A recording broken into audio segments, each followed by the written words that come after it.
மிக்க அல்லாஹ் நல்லடியார்களே, இந்த ஆண்டுடைய கடைசி ஹுதுபா தான் இந்த துல்ஹிஜ்ஜாவுடைய கடைசி வாரம். இது இஸ்லாமிய மாதத்துடைய கடைசி வாரமாக இருக்கிறது. இந்த ஆண்டு எங்களை விட்டும் சென்று இன்ஷா அல்லாஹ் அடுத்த வாரம் முஹர்ரம் புது வருடம் தொடங்க இருக்கின்றது. கண்ணியமிக்க சகோதரர்களே, எங்களுடைய வாழ்வில் ஆயுளில் ஒரு ஆண்டு முடிந்து விட்டது. இந்த வாரத்தோடு இந்த கிழமையோடு எங்களுடைய ஆயுளில் ஒரு ஆண்டு முடிந்து விட்டது. இந்த முடிந்த ஆண்டை எவ்வாறு கழித்தோம் என்று முஹாசபா செய்ய வேண்டும், சுய விசாரணை செய்ய வேண்டும். எங்களை உலகமோ உலகத்துடையவர்களோ எங்களை பராக்காக்கிவிடக்கூடாது. வரக்கூடிய ஆண்டு எந்தளவு சிறப்பான ஆண்டாக நாம் மாற்றிக்கொள்ள வேண்டும் என்பதை திட்டமிட வேண்டும். ஏனென்றால் சகோதரர்களே, தரப்படக்கூடிய ஆயுள் மிக குறுகியது. மிக கொஞ்ச கால வாழ்க்கையில் சிந்தனைகளை சுருக்க வேண்டும். தேவையில்லாத சிந்தனைகள் அனைத்தையும் இல்லாமலாக்கி அல்லாஹுவை எப்படி நெருங்குவது, அல்லாஹுடைய பொருத்தத்தை எப்படி அடைவது, உயர்ந்த ஜன்னத்துல் ஃபிர்தௌஸை எப்படி அடைவது என்ற சிந்தனை தான் ஒரு புத்திசாலியுடைய சிந்தனை சகோதரர்களே.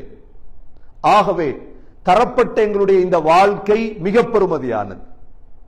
அல்லாஹ் சுப்ஹானஹு வ தஆலா குர்ஆனில் வல் அஸ்ர், காலத்தின் மீது சத்தியமாக, காலம் மிக பெருமதியானது, காலத்துடைய ஒவ்வொரு வினாடியும் பெருமதியானது. அல்லாஹ் வல் ஃபஜ்ர், ஃபஜ்ர் நேரத்தின் மீது சத்தியமாக, வத்துஹா, முற்பகல் மீது சத்தியமாக, அல்லாஹ் சத்தியம் செய்து காலங்களில் சத்தியம் செய்திருக்கின்றார். ஏனென்றால் வாழ்க்கையில் ஒவ்வொரு நாளும், ஒவ்வொரு மணித்தியாலமும், ஒவ்வொரு வினாடியும் சகோதரர்களே பெருமதியானது.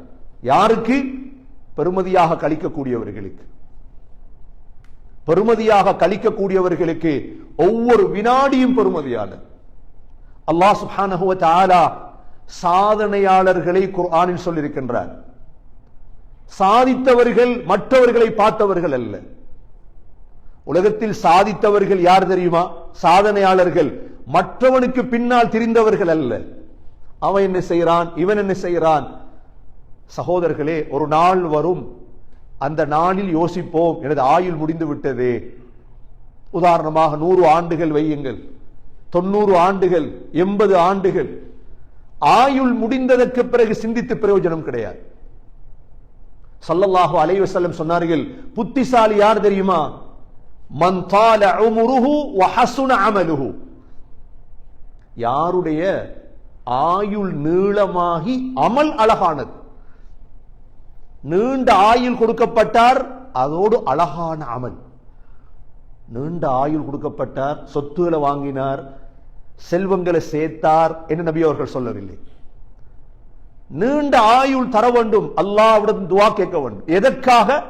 ஹஸுன அமலு, அழகான அமல் செய்யும். இந்த ஆண்டு முடிய போகிறது சகோதரர்களே, அடுத்த ஆண்டு வரப்போகிறது. என்னுடைய இப்பொழுது 45வது வயது என்று வையுங்கள். எனக்கு இப்பொழுது 50 வயது, எனக்கு தற்பொழுது 60 வயது, 34 வயது. இன்னும் எத்தனை நாட்கள் மீதமாக இருக்கிறது வாழ்க்கையில் என்று தெரியாது. அல்லாஹ் ஆதம் அலைஹிஸ்ஸலாத்துக்கு 1000 ஆண்டுகள் வாழும் பாக்கியத்தை கொடுத்தார். ஆதம் அலைஹிஸ்ஸலாம் ஒரு சாதனையாளரா இல்லையா? உலகத்தில் சாதித்ததால் தான் அல்லாஹ் ஆதம் அலைஹிஸ்ஸலாத்துடைய பேரை குர்ஆன்ல குறிப்பிட்டிருக்கிறார். ஆதம் அலைஹிஸ்ஸலாத்துடைய 940 அல்லது 60 வயதில் மலக்குல் மௌத் வந்துட்டாங்க உயிர் எடுக்கிறதுக்கு. ஆதம் அலைஹிஸ்ஸலாம் போராடினாங்க, இல்ல எனக்கு இன்னும் இருக்குது, வயசு இருக்குது, நீங்க என்ன உயிர் எடுக்க முடியாது, உயிரெடுக்க முடியாது. அல்லாஹ் 1000 வருடம் வாழ வைத்தான் ஆதம் அலைஹிஸ்ஸலாத்தை. ஆதம் அலைஹிஸ்ஸலாம் 1000 ஆண்டுகளுக்குள் சாதிச்சிட்டாங்களா இல்லையா? சாதிச்சிட்டாங்க. இரண்டாவது சகோதரர்களே, இத்ரீஸ் அலைஹிஸ்ஸலாம், இத்ரீஸ் அலைஹிஸ்ஸலாத்துக்கு அல்லாஹ் 365 ஆண்டுகள் கொடுத்திருந்தார் ஆயுள்.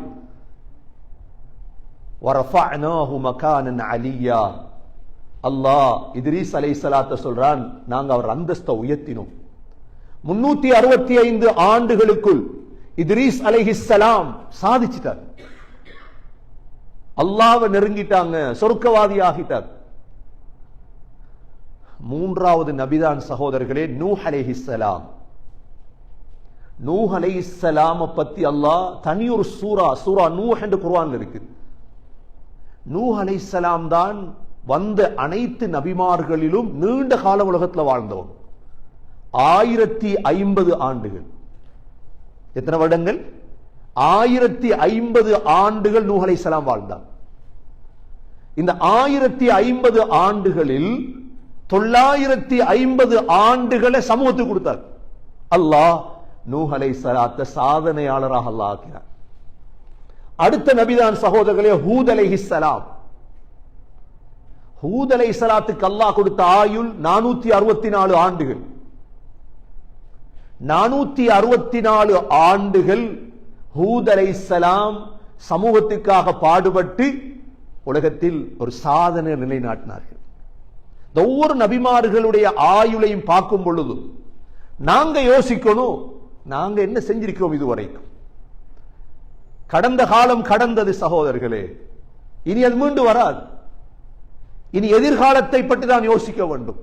நான் குர்ஆனுக்கு என்ன செய்திருக்கிறேன், என்ற தொழுகை, என்ற நோன்பு, என்ற ஜகாத், என்ற ஹஜ், என்ற இஸ்லாமிய காரியங்கள்.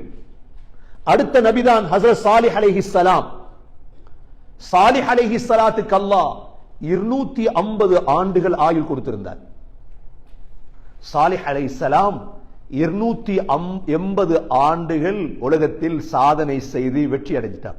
இல்லைன்னா அல்லாஹ் குர்ஆன்ல புகழ்ந்து பேசியிருக்க மாட்டான். இதே நேரம் ஃபிரௌன் நீண்ட காலம் வாழ்ந்தவன், அவன் அல்லாஹ் புகழ இல்லையே. ஃபிரௌன் நீண்ட ஆயுள், ஃபிரௌனிடம் நீண்ட சொத்துகள், அதிகமான சொத்துகள். அல்லாஹ் குர்ஆன்ல எங்கேயும் ஃபிரௌனை புகழ இல்லை. ஏன்? கொடுக்கப்பட்ட ஆயுளை வைத்து அவர்கள் வாழ்க்கையில் சாதிக்கவில்லை. அடுத்த நபிதான் சகோதரர்களே இப்ராஹிம் அலைஹிஸ்ஸலாம். இப்ராஹிம் அலைஹிஸ்ஸலாத்துக்கு அல்லாஹ் கொடுத்த ஆயுள் 175 ஆண்டுகள். 175 ஆண்டுகளில் இப்ராஹிம் அலைஹிஸ்ஸலாம் காபத்துல்லாவை கட்டி, மஸ்ஜிதுல் அக்ஸாவை கட்டி, உலகத்தில் பெரும் ஒரு சாதனை நிலைநாட்டிட்டு வஃபாத் ஆயிட்டார். ஹஸ்ரத் இப்ராஹிம் அலைஹிஸ்ஸலாம் அவங்களுடைய காலத்திலே வாழ்ந்த அவருடைய சாச்சாவுடைய மகன் தான் லூத் அலைஹிஸ்ஸலாம்.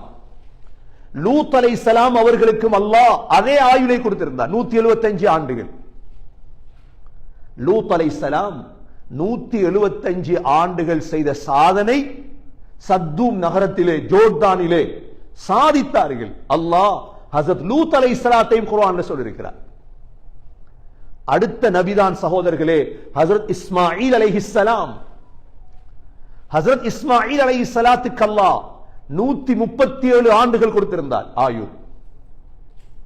ஹஜ்ரத் இஸ்மாயில் அலைஹிஸ்ஸலாம் 137 ஆண்டுகளில் எவ்வளவு சோதனைகள், எவ்வளவு பிரச்சனைகள் வந்திருக்கும். சோதனை இல்லாம வாழ்க்கை இல்லை, பிரச்சனை இல்லாம. ஹஜ்ரத் இஸ்மாயில் அலைஹிஸ்ஸலாத்துடைய மனைவி டிவோர்ஸ், தலாக்காக்கப்பட்டது. நீங்க நினைக்க கூடாது 1000 வருஷம், 200 வருடம், 300 வருடம் வாழ்ந்த நபிமார்களுக்கு சாப்பாட்டு பிரச்சனை, குடும்ப பிரச்சனை, விரோதிகளுடைய பிரச்சனை, எல்லா பிரச்சனைகளுக்கு மத்தியில தான் அவர்கள் சாதித்தார்கள். ஹஜ்ரத் இஸ்மாயில் அலைஹிஸ்ஸலாம் 137 ஆண்டுகள். அடுத்தது சகோதரர்களே ஹஜ்ரத் யாக்கூப் அலைஹிஸ்ஸலாம். ஹஜ்ரத் யாக்கூப் அலைஹிஸ்ஸலாத்துக்கு அல்லாஹ் கொடுத்திருந்தது 147 ஆண்டுகள். 147 ஆண்டுகளில் யாக்கூப் அலைஹிஸ்ஸலாம் உலகத்தில் சாதனை நிலைநாட்டினார்கள். இவ்வளவு நபிமார்களை பாருங்க. இன்ஷா அல்லாஹ் அடுத்த குத்துபாவில் அடுத்த நபிமார்களுடைய ஆயுள பார்ப்போம். ஆதம் அலைஹிஸ்ஸலாம் தொடக்கம், இத்ரீஸ் அலைஹிஸ்ஸலாம், நூஹ் அலைஹிஸ்ஸலாம், ஹஜ்ரத் சாலிஹ் அலைஹிஸ்ஸலாம், ஹஜ்ரத் ஹூத் அலைஹிஸ்ஸலாம், ஹஜ்ரத் இப்ராஹிம் அலைஹிஸ்ஸலாம், ஹஜ்ரத் லூத் அலைஹிஸ்ஸலாம், ஹஜ்ரத் இஸ்மாயில் அலைஹிஸ்ஸலாம், ஹஜ்ரத் இஸ்ஹாக் அலைஹிஸ்ஸலாம், ஹஜ்ரத் யாக்கூப் அலைஹிஸ்ஸலாம். தங்களுடைய வாழ்நாளை பெருமதியாக்கினார்கள். கண்ணியமிக்க சகோதரர்களே, எங்கட வாழ்க்கையில் இப்ப 50 வருஷம் போயிட்டு, 40 வருடம் போய்விட்டது, 30 வருடம் போய்விட்டது. என்ன செய்திருக்கிறோம்? என்ன செய்திருக்கிறோம்? தன்னுடைய அமல், தன்னுடைய சமூகம், குடும்பம். நானும் ஒரு சாதனையாளரா வருவேனா அல்லது தோற்றவனாகுவேனா? சகோதரர்களே, இதை சிந்திக்கக்கூடிய கட்டம் தான் இந்த வருடம் முடியக்கூடிய இந்த கட்டம். கணக்குகளை பார்க்கிறோம். பேங்க்ல எவ்வளவு அக்கவுண்ட், கனடாக்கு வந்து 5 வருடம் எவ்வளவு சம்பாதித்திருக்கிறேன், 10 வருடம் சம்பாதிச்சது என்ன? பாருங்க, காசை விட பெருமைதான் எங்களுடைய ஆயுள், எங்களுடைய வயது. அதிலும் ஆரோக்கியம் ஆக முக்கியம். ஸல்லல்லாஹு அலைஹி வஸல்லம் சொன்னார்கள், நிஅமதான் மக்பூனுன் ஃபீஹிமா கஸீரும் மினன் நாஸ். 2 நிஅமத்துகள் இருக்கிறது, மக்கள் மறந்து வாழ்கிறார்கள். முதலாவது அஸ்ஸிஹா, ஆரோக்கியம். ஆரோக்கியம் இருந்தால் தான் அமல்கள் செய்யலாம். இந்த ஆண்டு எனக்கு ஒரு தொழுகை மிஸ் ஆகி இருந்திருக்க கூடாது. அவ்வாறு மிஸ் ஆகி இருந்தால் அல்லாஹ்விடத்தில் தௌபா செய். இந்த ஆண்டு முடியக்கூடிய ஆண்டு நான் 30 நோன்பும் பிடிச்சிருக்கோம் சென்ற ரமதான்ல. ஏதாவது நோன்புகள் விடுபட்டிருந்தா கதா செய்யுங்க, தௌபா செய்யுங்க. வசதி இருந்தது, ஹஜ் செய்ய கிடைக்கல எனக்கு, இன்ஷா அல்லாஹ் வரக்கூடிய ஆண்டு நான் ஹஜ் செய்வேன் உள்ளத்தை நீயத்து வைங்க. என்னென்ன அமல்கள் விடுபட்டதோ சகோதரர்களே, அவைகளுக்கு தௌபா செய்து ஒரு ஆண்டில் எப்படியாவது 2 குர்ஆன் ஓதும். ஒரு வருடத்துக்குள்ள எப்படியாவது 2 குர்ஆன் முடிக்கும்.